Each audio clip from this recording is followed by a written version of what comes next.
Imagine a cold night, where the walls of Buckingham Palace usually stay quiet about special family things. But on January 30, 2026, something big happened. The palace said something that was short, careful, but also very shocking. Lady Louise Windsor, who is 22 years old and usually very quiet, got a secret Scottish home from her grandma, Queen Elizabeth II. Most people in the world didn't even know this home, called the Grey House, existed. Only a few special people in the palace whispered its name. It was a home so secret, so protected, that even other grown-up royals had never stepped inside. But here's where the story gets really exciting.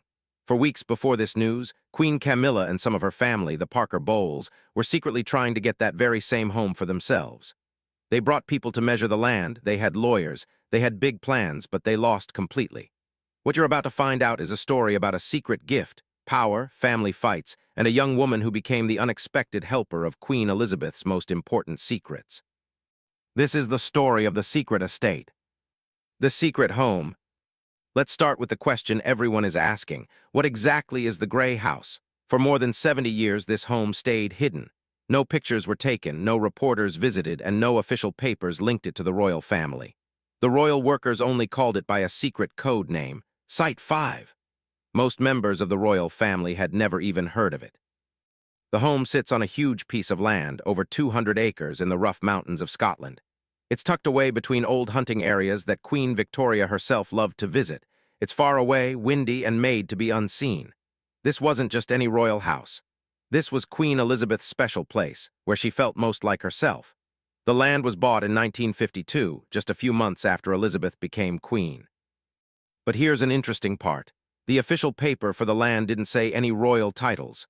Instead, it was bought by a private company managed by a money helper who also took care of the Queen Mother's secret land in Scotland. From the very first day, it was clear. This place was meant to stay hidden. Old palace workers said the Queen would go to the Grey House for many days at a time. She would still look at her important papers and do urgent work for the country, but other than that, she was completely alone. No meetings, no reporters, no social events, no pretending to be the Queen. Just Elizabeth, the woman, not Elizabeth, the Queen, who was a symbol of always helping others and giving everything. Prince Philip reportedly didn't like the place. He thought it was too cold and too far away. He hardly ever visited. Princess Anne went hunting nearby in her 20s but mostly stayed away. Princess Margaret visited once and never went back. And King Charles, many people say, never went there at all, not once in his whole life. This is a very important detail later in our story. Because when Queen Camilla tried to get the Grey House for herself, Charles didn't know the place at all, so he couldn't fight for it with any strong feelings. It wasn't his to protect. It never was. But what makes the Grey House truly special isn't just that it's secret. It's what's inside. The archives. Many palace people say that Queen Elizabeth used the Grey House to keep some of her most private and important historical things. We're talking about letters she wrote by hand, old photo negatives, and sound recordings that were never put on computers, never officially listed, and never given to the main royal archives. Inside those walls are personal diaries from when she first became queen, letters she wrote to world leaders like Eisenhower, Mandela, and the Shah of Iran, and maybe the most interesting of all, voice recordings meant for her grandchildren, to be given to them only at special times in their lives. One palace librarian described the collection this way. There's no bad gossip in there, just her true memories. But that's what makes it powerful. Under a special law, kings and queens can say that certain things are private using a special paper. Once these things are kept outside the official royal files, they cannot be taken by the crown, by the government, or even by the next king or queen. They belong completely to the person who receives them. It's important to think that the heart of this special gift, in this case, is Lady Louise Windsor. So when the palace announced Louise's gift, they weren't just giving her a house. They were giving her access to Queen Elizabeth's true voice, her private thoughts, her personal story, the real woman behind the crown. Now think about what that means. Louise, at only 22 years old, has become the only keeper of things that historians, writers, and even other royals cannot see without her permission. She holds what no museum can show and what no future king or queen can take back. But how did this happen? How did a young woman who hardly ever appears in public end up getting one of the most important pieces of royal history, making her the chosen one? The chosen one. The answer is in a relationship most people never noticed. During the summers from 2019 to 2021, Lady Louise spent much longer times than usual at Balmoral with her grandma. While other family members came and went, Louise stayed. She walked with the Queen in the mornings. She read in the private libraries in the afternoons. And very importantly, she helped sort personal papers that never went to the royal archives. Former palace workers noticed something special about how they were together. She didn't try to impress anyone, one lady-in-waiting remembered. She just was there. That difference, people inside the palace say, became very important. Queen Elizabeth saw parts of her own sister, Princess Margaret, in Louise. The same smartness, the same love for animals and history, the same comfort with quiet, but without all the drama, without fighting the rules, without desperately needing attention. The Queen had always shown a soft spot for some of her granddaughters, Kate, Beatrice, Eugenie, Charlotte, and more in her last years, Louise. But this was more than just liking her more. This was recognizing something special. In October 2021, just months after Prince Philip's funeral, Queen Elizabeth signed a paper that would change everything. It was a special personal gift paper with conditions. This wasn't her main will. This was a separate, very specific legal paper made to protect the Grey House from ever becoming public or being taken by the royal estate. The paper said 3 very important things. First, the home would only go to Louise after all the people in charge of the trust died. Second, it would never be looked at by the Crown or the government. And third, and this is super important, Queen Camilla, her children, and their children were clearly not allowed to access it. This part was called Clause 31 by the royal lawyers, named after the 31st day of Elizabeth's reign when she first visited the home alone.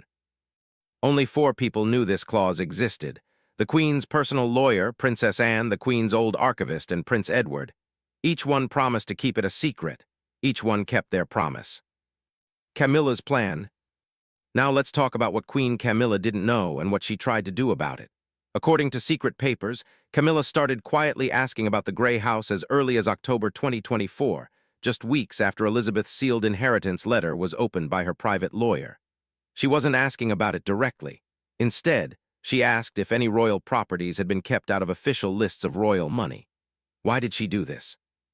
Because Camilla understood something basic about her place in the family. Her public role was getting smaller. She would never have the same kind of power as Elizabeth. So if she wanted to have a lasting impact, she needed to control symbols, control property, control what people remember. In early January 2026, during a private meeting at Birkhall, King Charles's home in Scotland, Camilla made her move. She suggested that the Grey House should become part of the royal family, managed together by the Crown and her charity groups. Her idea sounded good. She talked about fixing up the old Scottish buildings, creating places for British writers to stay, doing nature projects to help the land, and having a few special tours for people to learn about history. But people inside the palace say her idea had something much bigger and more ambitious hidden beneath the nice words. Controlling the Grey House would mean being close to Balmoral, one of the most important royal places in Scotland. It would mean having power over old, sensitive records. And perhaps most important, it would mean connecting the Parker Bowles name to one of Queen Elizabeth's most personal private places. She wasn't asking for a small house, one official said with a dry laugh. She was asking for land, for a lasting name, and for influence. Here's where it gets truly shocking. Camilla reportedly sent people to measure the land in the area weeks before she even made her official suggestion. Under the cover of checking the environment, architects made plans for fixing up the house. Tourism experts looked into offering special tour. To anyone who knew how the palace worked, the plan was very clear. This wasn't just a casual idea. This was a well-planned effort. King Charles didn't say no to the idea publicly. Instead, he did something much more royal. He waited. Meetings were put off. Lawyers were asked for advice. The Royal Estate Council was asked to look at ownership papers that hadn't been touched since the early 1950s. Then, during a private meeting on January 12, attended only by the king, his private secretary, and 2 advisors, Charles gently but firmly said no. The home was not available to be given to someone else. Not now, not ever. But notice what he didn't say. He didn't mention his mother's wishes. He didn't talk about Edward's family. He didn't even say Lady Louise's name. Instead, he simply said it was a private agreement made a long time ago that the Crown couldn't change. His tone was gentle and controlled, but final. One advisor remembered, Camilla left the meeting looking calm, but people say she was clearly shaken because by then she already guessed what was coming. The big news. 3 days after Charles said no, the palace confirmed what Camilla's advisors had feared. The Grey House had been given completely to Lady Louise Windsor. Not to Prince Edward, not to a shared family trust, not to royal managers, but to Louise alone. The late Queen's private will, signed in October 2021, named her youngest granddaughter from the Wessex family as the only and complete owner. That included all the buildings, the land papers, the old records, the staff jobs, and a lasting right to say no to public access. One part of the will, now being shared among important palace people, reads, "This house is to remain a refuge, not a monument." Think about how this gift was set up for a moment. The property went past Edward himself and straight to his daughter. It was like a special gift for a woman getting married, an act of love, and to some, clearly showing a favorite. But among those who knew Queen Elizabeth II best, the decision made them nod their heads rather than be surprised. This was typical Elizabeth, thoughtful, protective, willing to make difficult choices to save what mattered most. For the Parker Bowles family, the announcement was like an earthquake. Tom Parker Bowles had already looked into working with groups related to food tourism in Scotland. Advisors had quietly checked land rules near the Grey House months earlier. Suddenly, all of it disappeared. The feeling was shock first, then disbelief, then anger, one family friend remembered. To them, the message felt harsh. The Queen had drawn a final line, and they were on the outside of it. Phone calls flew across London. Lawyers were asked for help, then sent away when the will showed it couldn't be changed.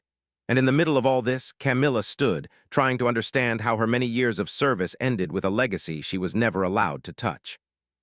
But here's what makes this story even more amazing. Louise had been getting ready for this moment in secret for almost a year. The training. Away from public view, Lady Louise had been visiting the Grey House in secret since the middle of 2025. Many people living near Glenmore Village confirmed seeing her. She arrived in regular clothes, with a quiet female guard, and stayed for up to 5 days at a time. Locals were told she was part of a university group studying old maps and history. In truth, she was being taught by 2 former archivists and 1 royal lawyer how to organize old documents, manage the home staff, and prepare legal claims for private ownership. She knew this wasn't just a gift. A retired archivist told a royal insider. It was a responsibility to take care of something important. She took it seriously from day one. What's special is how the gift became official. There was no big press event, no public appearance, not even a new title for Louise. Instead, a single line on a government land record was updated. Then, on the evening of January 25, Buckingham Palace put out a simple statement confirming what had already happened. Royal experts now see it as a very smart move by the late Queen, because even though the Grey House is private property, what it means for the royal family is very deep. Lady Louise is no longer just the quiet granddaughter. In the words of the will, she is now a keeper of royal memories, holding what no museum or king-queen can see without her permission. And by doing so, she now stands legally and symbolically above Camilla in one very important way, her lasting impact. The helpers. Louise didn't handle this gift alone. She had 3 important helpers who worked quietly to make sure the transfer happened. First, Princess Anne. The Princess Royal didn't just support Louise. She was the one who made sure the transfer happened.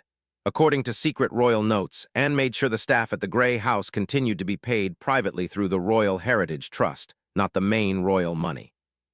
She personally gave the key to the home in a sealed envelope to Louise during a private writing trip in Scotland. And most importantly, when Camilla tried to fight the gift through a legal office, Anne shut it down with one simple sentence. "You do not challenge the last wish of the sovereign. You honor it." Second, Duchess Sophie, Louise's mother. Instead of fighting Camilla publicly, Sophie worked quietly to block any checking of Louise's personal money, stop news leaks about the home's location, and make sure Louise got private information about people trying to watch the property. Yes, people trying to watch it. According to computer security experts hired by Prince Edward's office, attempts were made in late 2025 to fly drones over the home's roof and put hidden cameras on the northern tree line of the property. None of them worked because Sophie had prepared for this, knowing how desperate Camilla had become. Third, and perhaps most surprisingly, Prince Edward himself. At the most important moment in November 2025, just before the official inheritance record was filed, Camilla reportedly asked Edward for a personal favor. She asked him to delay the public announcement, saying it was for family peace, future legal clarity, and to calm things down. Edward said no. His answer was powerfully simple. "My daughter will not be a stand-in for your plans. You had your chance." And with that, the last wall crumbled. The gift was finalized, the official paper was transferred, and Queen Camilla, for the first time since Elizabeth's death, found herself powerless. The brooch. On a quiet afternoon in January, Lady Louise Windsor walked through the gates of Greyfriars Church, a very old church hidden in the Scottish Highlands near the Grey House. No security, no group of people, no royal rules. But one thing could not be missed. Pinned to her coat was a special pin she had never worn in public before. Royal history experts were amazed. The pin had a pattern of silver thistles and Tudor roses woven together with a small diamond heart in the middle. It was clearly from the time of King Edward. The special detail, a secret engraving on the back, said, "For service, not spectacle." This saying was part of a private message Queen Elizabeth II used in letters she wrote by hand to only 3 people, Princess Anne, Prince Philip, and Lady Sarah Chatto. The meaning was clear. This wasn't just jewelry. It was a sign. Louise was no longer hiding from royal life. She was answering its call. After putting flowers on the altar and lighting a candle, Louise went up to the microphone, supposedly for a local charity announcement. What she said instead became the most shared royal video clip of January 2026. "The house I got is not a prize. I don't claim it because of my name, but because of what I've learned from those who came before me. Quiet loyalty, inner strength, and faith that doesn't show off but protects. I will not run from what I've learned about good character, and I will not let its memory be changed just for convenience." Then she bowed, not to the reporters, not to the cameras, but to a stone sign behind the altar with a quote from Queen Elizabeth II's first Christmas speech. "It is not the crown that gives duty. It is duty that gives meaning to the crown." Within hours, the palace gave a rare response, not from the king but from Princess Anne herself. Lady Louise speaks not as a future ruler, but as a protector of something that cannot be passed down, which is good morals. Her voice is her own, and it is clear. The backlash. King Charles reportedly cleared his calendar for the next 2 days and had a private meeting with Edward at Balmoral. Camilla, meanwhile, was seen going into Clarence's house alone, looking very upset. She was surprised by the timing and felt betrayed because she didn't get any warning. One person inside the palace noted, "She thought the family had stuck together, but instead they gathered around Louise." The British newspapers went wild. Windsor's quiet flame starts a new time. Louise's Grey House speech a crowning without a crown. Camilla outsmarted by the youngest of the old guard. But perhaps the most surprising reaction came from Princess Kate. While she didn't say anything official, her Instagram account posted a single photo showing a handwritten note in fancy writing, signed C. The note read, "What we leave behind is not what we get, it's what we choose to keep safe." The post was tagged with Grey House and Windsor duty. Within 20 minutes, it had over 2 million likes. People inside St. James's Palace confirmed that Louise's speech caused an emergency meeting of the Royal Continuity Office, a team that watches how royal power looks and how legacies line up. Their worry was that the public's reaction to Louise was creating a new story that Camilla couldn't control and might even overshadow Prince William's official role. But William wasn't bothered. In fact, he personally approved Kate's post and reportedly told her, "She's doing what we were taught to do. She's just doing it better than some of us ever could." Camilla's next move. Within 72 hours of Louise's words being heard by news around the world, Queen Camilla's office announced a sudden and fancy new plan. The Crown's Compassion, a life in modern royal service, planned to start at St. George's Hall. The timing made people wonder. The announcement came just 30 minutes after the Royal Collection Trust confirmed Louise's joint old document project with Princess Anne called The Quiet Years. Even where it was held seemed like a plan. St. George's Hall was one of Queen Elizabeth II's favorite ceremonial places, used for big dinners, royal weddings, and sad processions. Now, Camilla tried to make it her stage. "The public needs to remember that loyalty isn't measured by being quiet," she reportedly told helpers. "I have served whether people approved or not." The Queen's move was met with what one helper called icy patience. Princess Anne reportedly refused to say anything when reporters asked her at a charity dinner for the Navy. Her only comment, given with a small smile, was, "Some stories write themselves." But the real blow came from King Charles himself. Instead of going to Camilla's exhibition launch as planned, he waited an entire day to arrive, saying he had a health meeting at Balmoral. In his place, only a few less important royals attended. To those who knew how to read the signs, it was a clear royal put-down happening in real time. The exhibition opened to a dull public response. Critics noted that it didn't feel truly emotional. Several displays focused a lot on pictures of Camilla herself, with words highlighting her role next to the Queen and how she changed royal expectations. One royal writer said, "It is less a tribute to service and more a scrapbook of a difficult time as Queen." On social media, the anger was stronger. The hashtag #GreyHouseOverGlamour started trending. More notably, Kate posted a story showing Louise, Anne, and 3 staff members sorting old boxes. The words on the picture said, "Work not display, duty not decoration." The post got over 3 million interactions in less than a day. The confrontation. On the evening of January 26, Camilla confronted Princess Anne in what royal staff later called a sparkling chandelier moment in a long room at Windsor Castle. The talk, though private, was partly leaked by several people who heard it. Camilla, visibly shaking, accused Anne of hurting her public role by making a child take the spotlight. Princess Anne, according to sources, did not raise her voice. She simply replied, "If the spotlight finds her, Camilla, it's because the public sees what you're trying to hide." When Camilla argued that Louise was never meant to be a working royal, Anne's reply shocked even the palace staff nearby. "Neither were you, and yet here we are." Camilla reportedly left the room without another word. The quiet that followed was said to be like a funeral. Days later, Camilla's exhibition was quietly closed, saying it was because they needed the space for public renovations. No goodbye message was put out. Instead, the royal family's official website uploaded a new banner. "The Quiet Years, a reflection on unseen service, opening spring 2026, put together by Lady Louise Windsor and HRH Princess Anne." Underneath was a single quote from Queen Elizabeth II, "What is remembered with dignity lasts longer than what is shown for applause." It was a brilliant move. Louise's message had been taken in by the royal family itself. Camilla's efforts to change the story had been taken in, then erased. The offer. By early February 2026, the name Lady Louise started appearing in news headlines, which usually didn't happen for less important royals. Newspaper writers called her the Queen's true heir in spirit. Universities invited her to talk about young people, duty, and lasting impact. A BBC poll released on February 5 showed a surprising number. 71% of British people believed that Lady Louise should get an official title and full royal status if she chose to do public duties. In Scotland, where the Grey House was, support was even higher at 84%.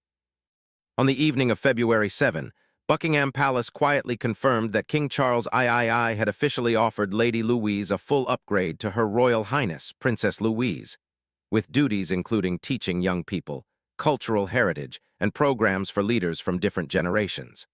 But the offer came with rules. She would need to live part-time in London, undergo official security checks, accept assigned protection, and stop all private business, including her beloved horse coaching sessions. The offer split the royal household. Princess Anne was carefully supportive but firm, believing Louise could serve without losing who she was. Sophie was reportedly emotional. "It's not the title that worries me," she told helpers. "It's the heavy weight that comes with it." But not everyone was happy about Louise's rise. The attack. On February 8, Meghan Markle appeared on a U.S. talk show and made comments that many saw as a direct attack on Louise. When people are made important based on being quiet rather than on service, we must ask ourselves what good things are being rewarded. Although Meghan never said Louise's name, social media exploded. The hashtag #SilenceEpper started trending, mostly pushed by fan accounts linked to Meghan's foundation. Anonymous sources claimed Louise had been prepared by the royal system and was only given a chance to speak to erase those who dared to speak out. In response, Princess Anne and Prince Edward jointly put out a rare statement. "Lady Louise Windsor has neither asked for a throne nor a stage. She has only ever accepted responsibility when others ignored it." The message was clear, simple, and very effective. The strong criticism against Meghan's comments was quick, with many British news outlets calling her remarks petty, desperate, and not understanding the situation. On February 10, standing on the steps of the Grey House in soft snow, Louise announced her own plan, separate from palace rules. "The Grey House Initiative will not just be a place for old documents, but a living trust for duty, made to help those who serve quietly, protect old traditions, and prepare young people for good leadership." The announcement, streamed live, had over 9 million viewers. When asked if she would accept the HRH title, Louise paused. Her answer shocked the room. "I am thankful for my family's trust, but I believe duty does not need a title. For now, I remain simply Lady Louise.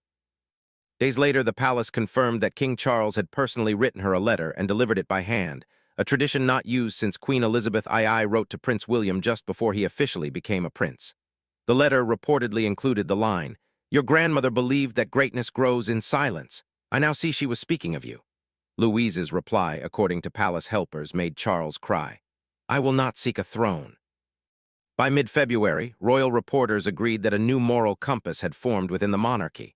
On one side were those who wanted attention, using their titles for their own stories. On the other was Lady Louise, who had said no to being made more important but had earned deep respect. She had received not just Queen Elizabeth's private home, but her good example. She had faced attacks without fighting back. She had spoken with humility, acted with bravery, and said no to showing off when it would have been easiest to accept. And so, even without a crown, without an official HRH title, the people started calling her something else, the guardian of the Grey House. The question now is not what Lady Louise will become, but what the monarchy itself will become with her quiet influence changing its core from the inside. Because sometimes the most powerful inheritance isn't a house or a title. It's the choice to serve with respect when no one is asking for a show, to protect what matters when others would use it for their own gain, to speak the truth when being quiet would be easier. Lady Louise Windsor has inherited all of that. And by doing so, she's reminded us all what true royalty actually looks like.